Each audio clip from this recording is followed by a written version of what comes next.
সুতরাং রব বলেছেন আমি দিব, কিন্তু দেওয়ার শর্ত একটাই, নেক আমল দিয়ে সন্তানকে উপযুক্ত মা দিয়ে উপযুক্ত পিতার মাধ্যমে সুসন্তান তৈরি করে নেক আমল শিক্ষা দাও, তার হাতে আমি দিতে চাই।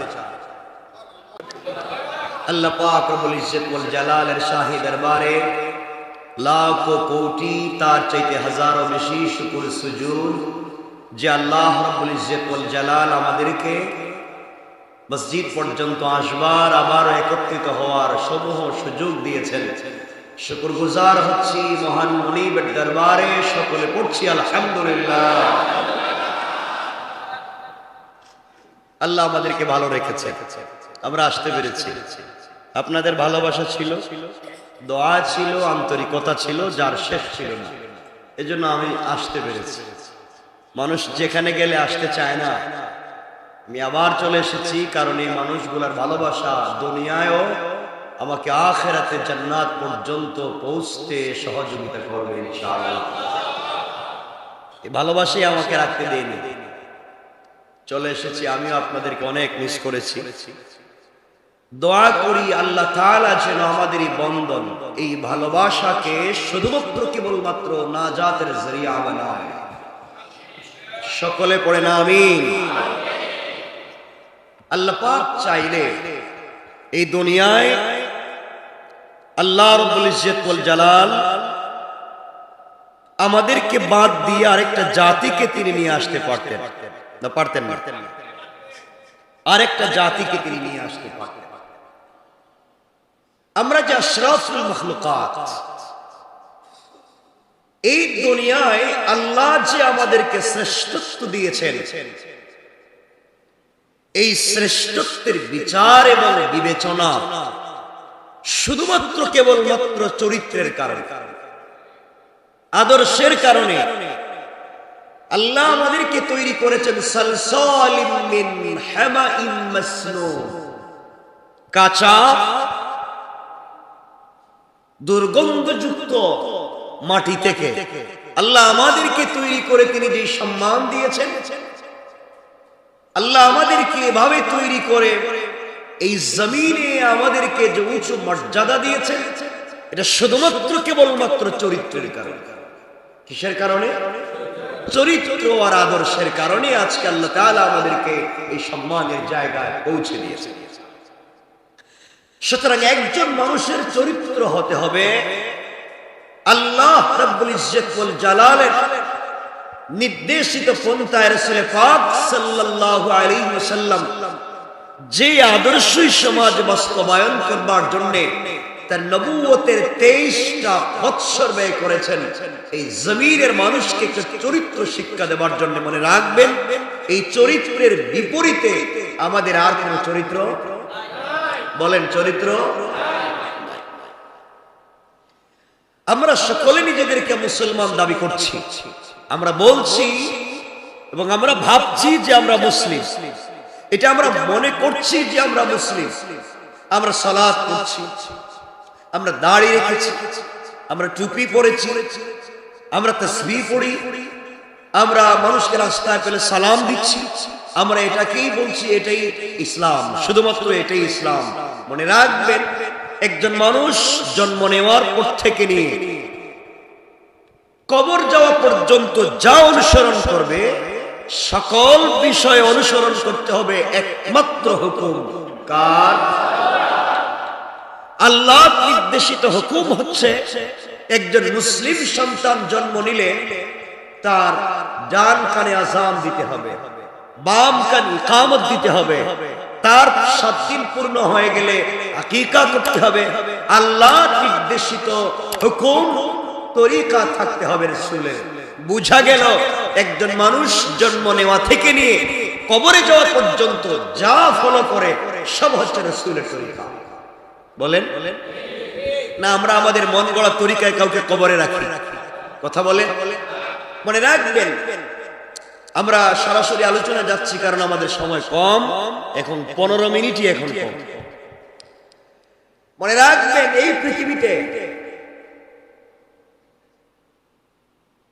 সন্তান আজকে আমাদের কথা শুনছে না, আজ যুব সমাজ আমাদের থেকে বিচ্যুত হয়ে যাচ্ছে। কোরআন এবং সুন্নাহ শুধু নয়, মা বাপকে পর্যন্ত ছেড়ে দিচ্ছে। এর কারণ হচ্ছে উমর ফারুক রাদিয়াল্লাহু তাআলা আনহুর কাছে এক বাবা এসে বিচার দিয়েছেন। বাবা কে? বুঝে গেল সন্তান আছে, বাপ। তাহলে কি আছে? কথা কি বুঝতে পেরেছেন? এক বাবা এসে বিচার দিয়েছেন, খলিফাতুল মুসলিমিন আমিরুল মুমিনিন, আমি আমার সন্তানের বিরুদ্ধে আপনার কাছে নালিশ করতে এসেছি। রাষ্ট্রের সর্বোচ্চ জায়গা খলিফাতুল মুসলিমিন, তার কাছে গিয়ে একজন সাধারণ নাগরিক বিচার দিচ্ছেন, নালিশ করছেন সন্তানের বিরুদ্ধে। সন্তান আমার কথা শুনছে না, সন্তান আমাকে সম্মান দিচ্ছে না, আমি যা বলছি সন্তান এগুলা কর্ণপাত করছে না। খলিফাতুল মুসলিমিন সন্তানকে ডেকে আনলেন, কারণ এতটুকুন বিশ্বাস আছে ওমর যদি বিচার করে সেই বিচার হবে ওহীর মাধ্যমে, কোরআন সুন্নাহর মাধ্যমে, নাকি মিথ্যা বলেন? তিনি সন্তানকে জিজ্ঞাসা করলেন, তুমি কেন বাবার কথা শুনছো না? সে বলছে, আমি বাবার কথা শুনি না, আমি বাবাকে পছন্দ করি না, আমাকে ভাল লাগে না তার কথা শুনতে। খলিফাতুল মুসলিমিন বলছেন, তাহলে তোমাকে শাস্তি পাওয়াই লাগবে, তোমাকে শাস্তি পেতেই হবে। জওয়ান বলছে, বাচ্চা বলছে, অবশ্যই আমি শাস্তির যোগ্য, আপনি আমাকে শাস্তি দিতেই পারে। কিন্তু খলিফাতুল মুসলিমিন, আপনার কাছে আমি জানতে চাই, একজন সন্তানের যেভাবে তার পিতার প্রতি তার আনুগত্য লাগবে, দায়িত্ববোধ আছে, অধিকার আছে, এগুলো আদায় না করবার কারণে যখন আজকে আমি আপনার আদালতে কাঠগড়ায় হাজির হয়েছি, আপনার কাছে আমি জানতে চাই, একজন সন্তানের প্রতি তার বাপের কি কোনো দায়িত্ব আছে? কথা কি বুঝতে পেরেছেন? আপনারা যে এসে বলেন, হুজুর আমার সন্তান কথা শুনে না, একটু ওয়াজ করেন যেন মা বাপের কথা শুনে। আমরা এটা বারবার বলে থাকি এবং শুনে থাকি। সেম কথা সন্তান আজকে ওমরের কাছে জিজ্ঞাসা করতেছে, জানতে চাই, আপনার কাছে আমি জানতে চাই যে সন্তানের প্রতি মা বাপের কোন অধিকার, দায়িত্ববোধ আছে? ওমর বলছেন, অবশ্যই আছে। কি আছে? আপনি আমাকে শাস্তি দিবেন ঠিকই, কিন্তু আমি জানতে চাই কি আছে। আমার বললেন, এক নম্বরে, একজন বাপের জন্য পৃথিবীতে যদি একটা শ্রেষ্ঠ সন্তান জন্ম দিতে চায়, একজন পিতা যদি পৃথিবীতে একজন শ্রেষ্ঠ সন্তান পেতে চায়, সে যেন একজন শ্রেষ্ঠ মা নির্বাচিত করে। কথা বুঝেননি? এই পৃথিবীতে যদি আমরা শ্রেষ্ঠ সন্তান পেতে চাই, আদর্শবান সন্তান পেতে চাই, সচ্চরিত্রবান সন্তান পেতে চাই, ইসলাম বলছে বিয়ের সময় তুমি সচ্চরিত্রবান একজন মা নির্বাচিত করো, সন্তানকে একজন সচ্চরিত্রবান মা উপহার দাও। কথা কি ভুল বলেছি? মা যদি সচ্চরিত্রবান না হয়, মা যদি আদর্শবান না হয়, মা যদি আল্লাহওয়ালা না হয়, মায়ের ভিতরে যদি আল্লাহর ভয় না থাকে, মা যদি চলবার সময় স্বামীর হক আর আনুগত্য না বুঝে, সে যদি একজন পয়গম্বরেরও মেয়ে হয়, সে আদর্শ সন্তান জন্ম দিতে পারবে না। কথা কি বুঝতে পেরেছেন? সন্তান বলছে ঠিক আছে, আর কি? তাহলে বোঝা গেল, জওয়ান যারা আছে, যুবক যারা আছে, কলেজ ইউনিভার্সিটিতে পড়ছো অথবা কাজ করছো, বিয়ে করো নাই, চিন্তা করছো একজন first class stylist educated person, একটা ভালো ফ্যামিলির একটা মেয়েকে তুমি বিয়ে করবে, মানে রাখবা, যাই করো না কেন সচ্চরিত্রবান। আবারও বলছি, তোমার আবেগ দিয়ে নয়, তোমার আবেগ দিয়ে নয়, আবেগ তাড়িত হয়, যৌবনের ফাঁদে পড়ে তুমি যদি দিক ভ্রান্ত একটা ঘোড়ার মতো ছুটতেই থাকো, এক সময় তোমার পুরো প্রজন্ম ধ্বংস হয়ে যাবে। কারণ তুমি যেই জায়গায় দাঁড়িয়ে আছো, তুমি যখন বিয়ে করবে, তোমার থেকে যে হাজার বছর যেই ফ্যামিলি, যেই বংশ পরম্পরা তৈরি হবে, তুমি যদি ফাউন্ডেশনটাই ভুল করে ফেলো, ওখানে আর উপরে ছাদ করে উপরতলা আর তিতলা করতে পারবে। কারণ আজকে আমি বলছি, বাস্তব অভিজ্ঞতা থেকে বলছি, সময় কম বিদায় সংক্ষেপ করে বলছি, আজকালকের যুব সমাজ ঘুমাতে গেলে দেখে রাত শেষ। আবারও বলছি, আজকালকের যুব সমাজ ঘুমাতে গেলে দেখে রাত শেষ, ঘুম থেকে উঠে দেখে দিন শেষ। আর এই যুব সমাজের চিন্তা করতে করতে মা বাপের জিন্দগি শেষ। কথা বলছেন না কেন? তারা যখন ঘুমাতে যায় তখন দেখে রাত্র আর নাই, ফজরের টাইম। কি জোয়ান তৈরি করেছে, সে যখন ঘুম থেকে উঠে দেখেন দিন শেষ, আর এদের চিন্তা করে মা বাপের জিন্দগি শেষ। এর অর্থ হচ্ছে, আপনি ফাউন্ডেশন তৈরি করতে সময় চিন্তা করেছিলেন শ্বশুর বাড়ির পয়সা আছে কিনা, সামাজিক ব্যাকগ্রাউন্ড কি, তাদের অবস্থান কি, মেয়েটা কোন ইউনিভার্সিটিতে পড়েছে, ইংলিশ মিডিয়ামে পড়েছে নাকি বাংলা মিডিয়ামে পড়েছে, তার ফ্রেন্ড সার্কেল কেমন, তার সোসাইটিতে কেমন, তার সোশ্যাল মিডিয়ায় তার অবস্থান কেমন, এগুলা দেখে আপনি একটা মেয়েকে বিয়ে করেছেন। সে এই সমাজে জন্ম দিয়েছে শাহজালাল, শাহ কোরআনের মতো মানুষ নয়, সে জন্ম দিয়েছে চোর ডাকাত বদমাশদেরকে। আজকে সমাজে অপসংস্কৃতির নামে, পশ্চিমা সংস্কৃতিকে সমাজে যারা প্রতিষ্ঠা করছে, দেখবেন এদের মা বাপ কেউ তাহাজ্জুদ করতেছেন, বাপ দাঁড়িয়ে রেখেছেন, তাসবিহ পড়েন, মা কুবাল্লাওয়ালা। আমার লজ্জা হয়, আপনার ইউনিভার্সিটি পড়ুয়া মেয়েকে আপনি 3/4 প্যান্ট আর স্যান্ডো গেঞ্জি পরাইয়া রাস্তায় হাঁটাচ্ছেন, আর মা, বৃদ্ধা মা একটা কালো বুরকা পরে ঘুরতেছেন। আপনি কি ভাবতেছেন? যাকে বুরকা পরানোর কথা ছিল, যাকে আপনি পর্দায় রাখার কথা ছিল, তাকে করলেন উলঙ্গ, আর আপনি খোলা থাকলে কি আর ঢাকা থাকলে কি? সুতরাং এর অর্থ দাঁড়াচ্ছে, আপনি উপযুক্ত মা ছিলেন না, এজন্য সন্তানকে সুশিক্ষা দিতে ব্যর্থ হয়েছেন। সুতরাং এখান থেকে ভালো মানুষের আশা করা যায়। আমার কথা কষ্ট পাচ্ছেন? আমি কি বোঝাতে পারতেছি? সুতরাং এই পৃথিবীতে যদি আপনি সুসন্তান জন্ম দিতে চান, এই পৃথিবীতে আপনি যদি চান আপনার সন্তান বাইজিদ মুস্তামির মতো হয়ে যাক, আপনার সন্তান ভালো মানুষ হয়ে যাক, তাহলে আপনার সন্তানকে নির্বাচিত করবার আগে নির্বাচিত করুন কোন মায়ের পেটে সন্তান জন্ম নেবে। কথা কি বুঝতে পেরেছেন? আমরা ভুল করছি, আমরা অন্যায় পথে হাঁটছি, এজন্য স্ত্রী নির্বাচন করতে আমরা ভুল পথে হাঁটি, বিদে পুরা জিন্দগি এটা পাগলের মতো কাটাতে হয়। এক নাম্বার হচ্ছে, হযরত ওমর ফারুক রাদিয়াল্লাহু তাআলা আনহু বলেছেন, বাবা,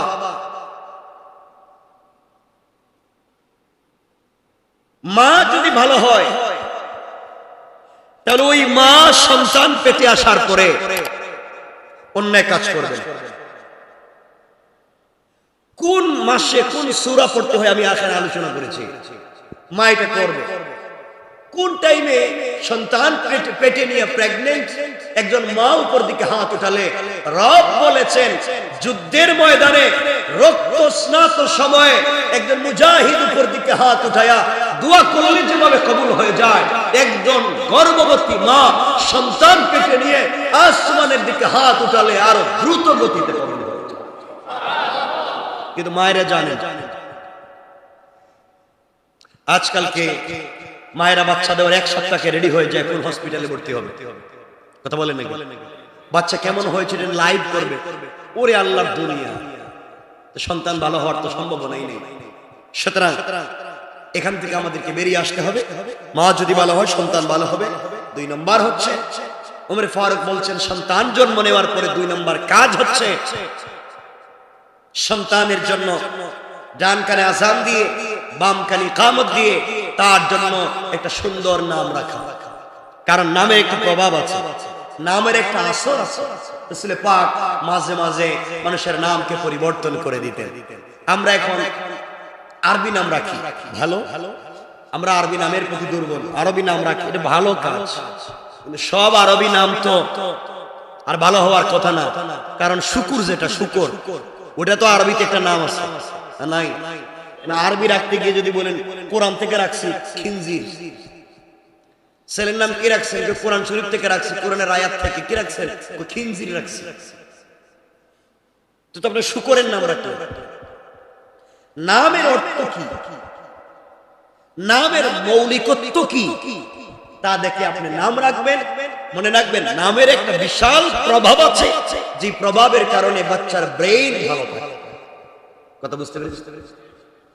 আরেকটা কথা আমি সম্পূরক আগে বলে দেওয়ার কথা ছিল, সন্তান যখন পেটে আসে, মা বাপ যদি ভালো মানুষ হয়, সুশিক্ষিত হয় দ্বীনি শিক্ষায়, তাহলে জানবে যে রাসূলের সুন্নাহ হচ্ছে কি মাকে খাওয়ালে সন্তান সুন্দর হবে, কি আমল করলে সন্তানের ব্রেইন ভালো হবে, কি আমল করলে একটা সন্তান সুস্থ হবে, কি আমল করলে একটা সন্তান পেটে থাকতে কোরআনওয়ালা হবে। এটা রাসূল হাদিসে বলেছেন। তাহলে 1 নাম্বার মা নির্বাচন করা, আর 2 নাম্বার হচ্ছে সুন্দর নাম রাখা এবং সন্তানের ডান কানে আযান দিয়ে বাম কানে ইকামত দেওয়া। দুর্ভাগ্য হচ্ছে আমরা তো আযান অনেকে দেই না। কথা বলছো? দেই না। আমাদের ঝুশের ঠেলায় আযান দিই কই? বাড়ির গেটে, না হয় হসপিটালের দরজায়। তো ওখানে আযান দেওয়ার তো কথা নেই, কথা হচ্ছে আযান দিবেন কানে।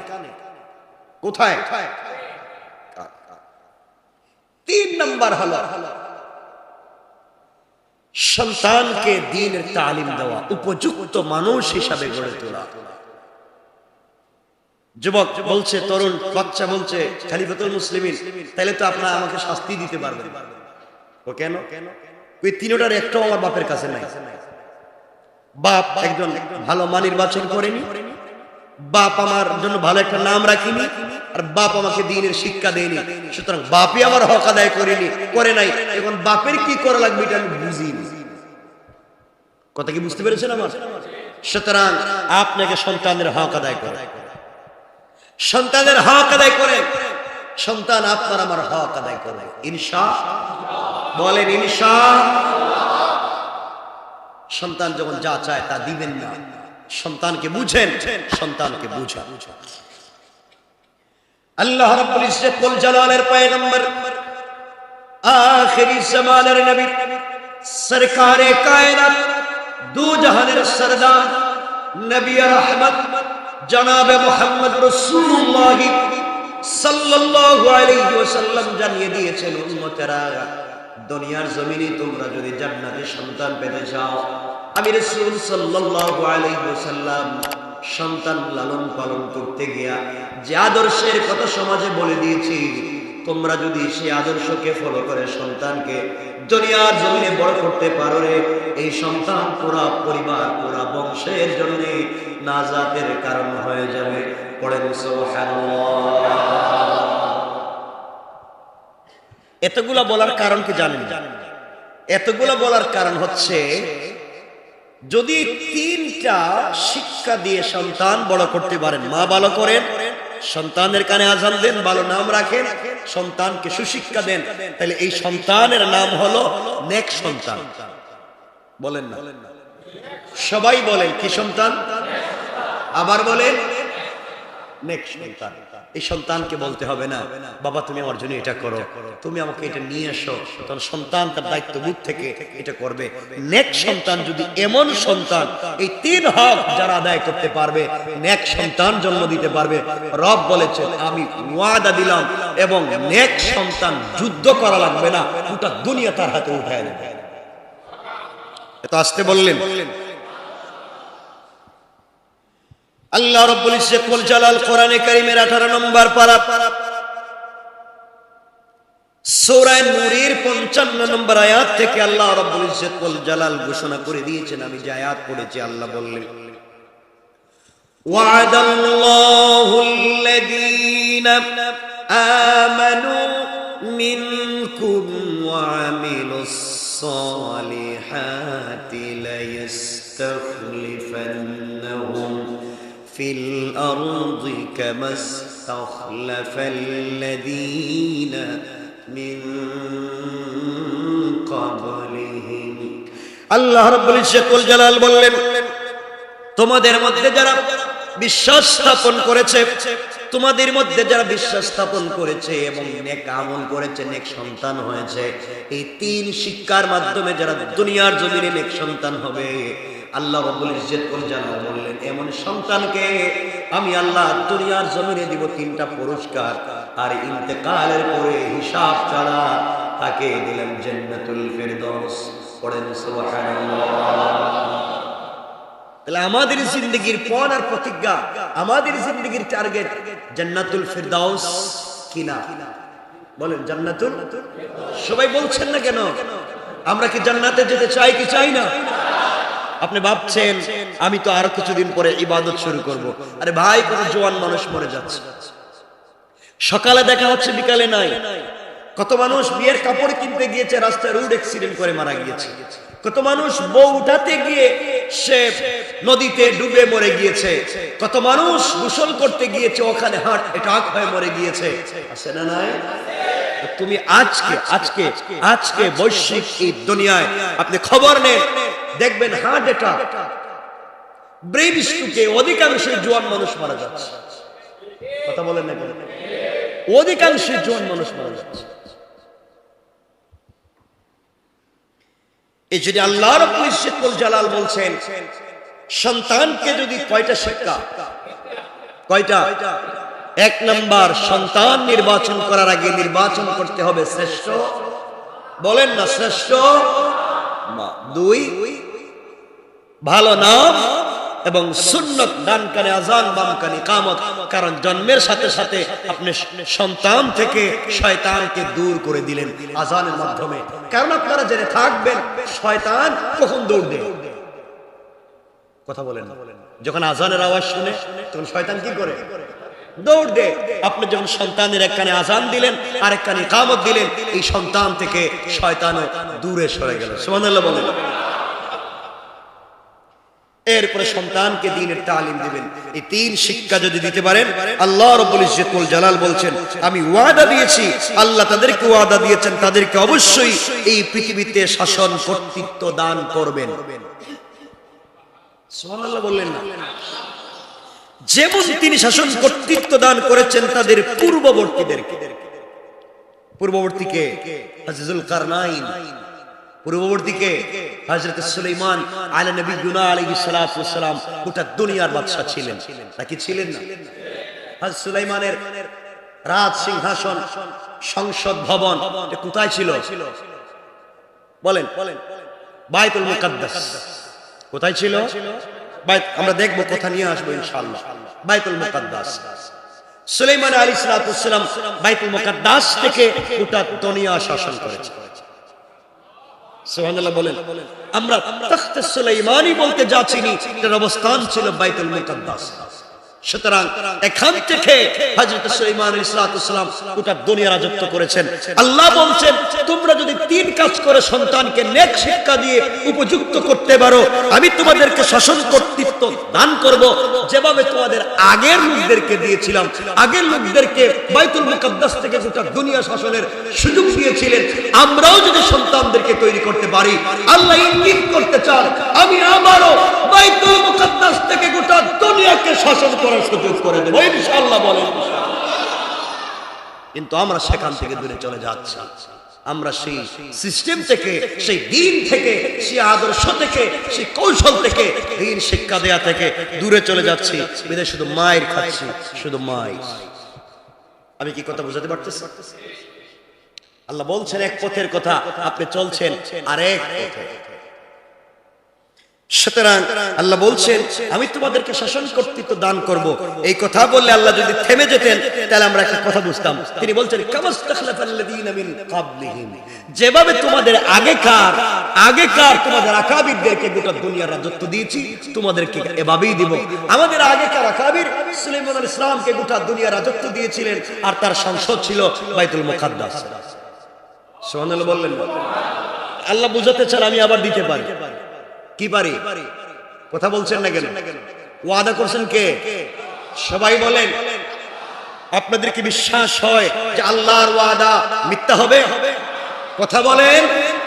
আল্লাহর ওয়াদা সত্য।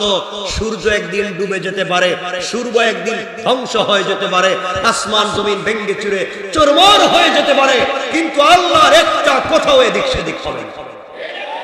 الذي ارتضى لهم وليبدلنهم من بعد خوفهم أمنا يعبدونني لا يشركون بي شيئا ومن كفر بعد ذلك فأولئك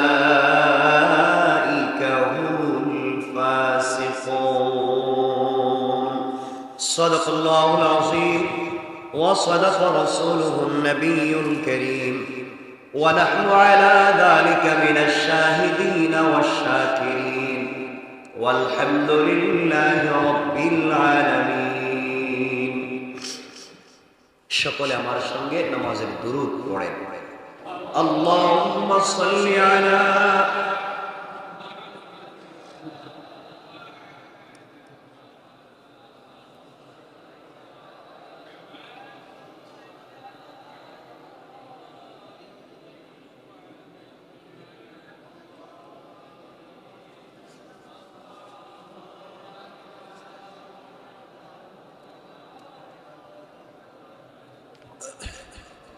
وعلى آل إبراهيم إنك حميد مجيد. الحمد لله.